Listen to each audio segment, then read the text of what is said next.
नमस्कार दोस्तों, मेरा नाम है डॉक्टर नीलम शर्मा। इस वीडियो में हम डिस्कस करेंगे कि डेफ्सिकोट टैबलेट का उपयोग किन कंडीशंस में किया जाता है, डेफ्सिकोट टैबलेट को कैसे लेना चाहिए और डेफ्सिकोट टैबलेट की वजह से क्या साइड इफेक्ट्स हो सकते हैं और डेफ्सिकोट टैबलेट को लेते समय क्या क्या सावधानियां रखनी चाहिए। और यह भी डिस्कस करेंगे कि डेफ्सिकोट टैबलेट की वजह से होने वाले साइड इफेक्ट्स को कैसे कम किया जा सकता है। डेफ्सिकोट एक ब्रांड नेम है। डेफ्सिकोट टैबलेट के अंदर सॉल्ट कंपोजिशन डिफ्लाजाकोरेट होता है। डेफ्सिकोट टैबलेट 6 mg व 12 mg की स्ट्रेंथ में अवेलेबल है। डेफ्सिकोट टैबलेट एक स्टेरॉइड दवा है। डेफ्सिकोट टैबलेट का उपयोग अस्थमा होने पर, नज़ला होने पर, एलर्जी होने पर, ऑस्टियोआर्थराइटिस होने पर, रूमेटॉइड अर्थराइटिस होने पर, लूपस होने पर, मल्टीपल स्क्लेरोसिस होने पर और कैंसर के इलाज में डेफ्सिकोट टैबलेट का उपयोग किया जाता है। इसके अलावा बहुत प्रकार के त्वचा रोगों में जैसे डर्मेटाइटिस होने पर,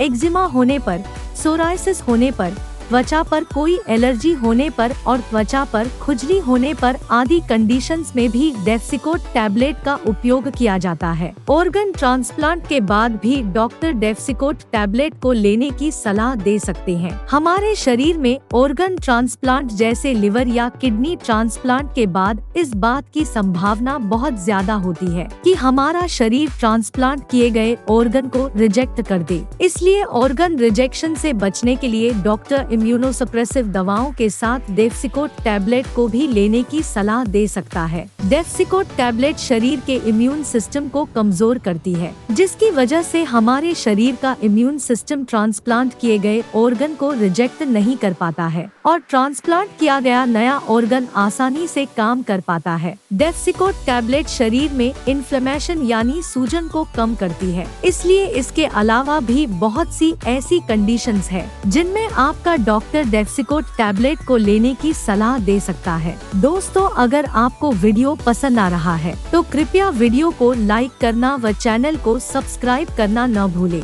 अब हम डिस्कस करेंगे कि डेफ्सिकोट टैबलेट की वजह से क्या साइड इफेक्ट्स हो सकते हैं। अगर आप डेफ्सिकोट टैबलेट का सेवन लंबे समय तक या ज्यादा डोज में करते हैं तो डेफ्सिकोट टैबलेट की वजह से साइड इफेक्ट्स होने का जोखिम भी अधिक हो जाता है। अगर आपका डॉक्टर आपको डेफ्सिकोट टैबलेट को केवल 1 या 2 सप्ताह के लिए डेफ्सिकोट टैबलेट को लेने की सलाह देता है तो साइड इफेक्ट्स होने का जोखिम भी कम ही होता है। डेफ्सिकोट टैबलेट की वजह से उल्टी आने का मन होना, सिरदर्द होना, पेट में बेचैनी होना, घबराहट होना और स्वभाव चिड़चिड़ा हो सकता है व डिप्रेशन भी हो सकता है। इसके अलावा डेफ्सिकोट टैबलेट की वजह से चक्कर आना, शरीर में थकान होना, भूख का बढ़ना, वजन का बढ़ना व नींद न आने की समस्या भी हो सकती है। कुछ व्यक्तियों में डेफ्सिकोट टैबलेट की वजह से हाथों व पैरों में सूजन भी हो सकती है और मांसपेशियों में दर्द हो सकता है। लंबे समय तक डेफ्सिकोट टैबलेट को लेने से शरीर की इम्यूनिटी कमजोर हो सकती है। लंबे समय तक डेफ्सिकोट टैबलेट का सेवन करने की वजह से लिवर डैमेज व ऑस्टियोपोरोसिस हो सकता है। ऑस्टियोपोरोसिस एक हड्डियों का रोग है जिसमें शरीर की हड्डियां बहुत ही कमजोर व अंदर से खोखली हो जाती है और हल्के से प्रेशर या गिरने की वजह से भी हड्डियों में फ्रैक्चर हो सकता है। डेफ्सिकोट टैबलेट की वजह से ब्लड शुगर लेवल अधिक हो सकता है और डायबिटीज होने का जोखिम भी अधिक हो जाता है। डेफ्सिकोट टैबलेट की वजह से शरीर की घाव भरने की क्षमता कम हो सकती है और कोई चोट लगने के बाद घाव को भरने में लंबा समय लग सकता है। लंबे समय तक डेफ्सिकोट टैबलेट का सेवन करने से आँखों में कैटरेक्ट या ग्लूकोमा हो सकता है, जिसकी वजह से आँखों की देखने की दृष्टि कम हो सकती है। लंबे समय तक डेफ्सिकोट टैबलेट का सेवन करने से शरीर की त्वचा पतली हो सकती है और त्वचा पतली होने की वजह से त्वचा में दरारें पड़ सकती है। डेफ्सिकोट टैबलेट की वजह से ब्लड प्रेशर अधिक हो सकता है और शरीर में सोडियम का लेवल अधिक हो सकता है और पोटेशियम का लेवल कम हो सकता है। डेफ्सिकोट टैबलेट की वजह से गर्दन,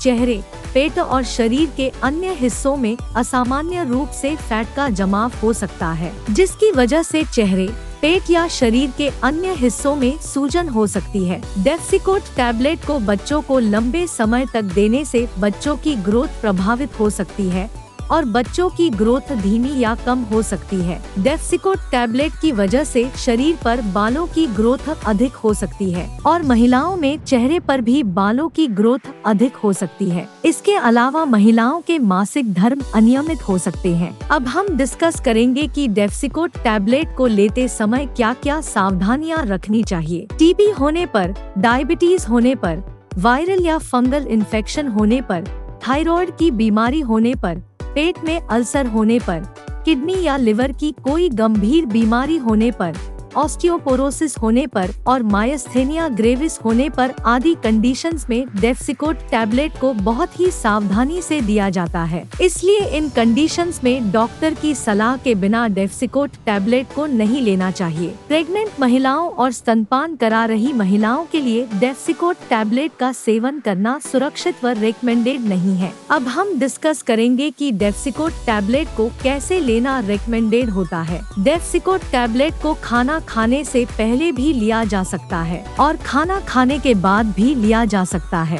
डेफ्सिकोट टैबलेट की डोज उम्र, शरीर के वजन और बीमारी की गंभीरता के आधार पर सभी व्यक्तियों में अलग अलग हो सकती है। इसलिए डॉक्टर की सलाह के बिना डेफ्सिकोट टैबलेट को लेना शुरू नहीं करना चाहिए। अब हम डिस्कस करेंगे कि डेफ्सिकोट टैबलेट की वजह से होने वाले साइड इफेक्ट्स को कैसे कम किया जा सकता है। डेफ्सिकोट टैबलेट की वजह से होने वाले साइड इफेक्ट्स को कुछ बातों का विशेष ध्यान रखकर कम किया जा सकता है। डेफ्सिकोट टैबलेट की वजह से हड्डियां कमजोर हो सकती है, इसलिए हड्डियों को मजबूत बनाए रखने के लिए आपको कैल्शियम से भरपूर खाद्य पदार्थों जैसे दूध, दही, सोयाबीन व पनीर आदि का सेवन अधिक मात्रा में करना चाहिए, या आप कैल्शियम और विटामिन डी के सप्लीमेंट्स भी ले सकते हैं। इसके अलावा कच्चे फलों, सब्जियों का सेवन अधिक मात्रा में करना चाहिए और हर रोज एक्सरसाइज करनी चाहिए। वीडियो को देखने के लिए आपका धन्यवाद। अगर आपको वीडियो पसंद आया तो प्लीज वीडियो को लाइक कर देना, चैनल को सब्सक्राइब कर लेना और अगर आपका डेफ्सिकोट टैबलेट से संबंधित कोई प्रश्न है तो आप कमेंट करके पूछ सकते हैं।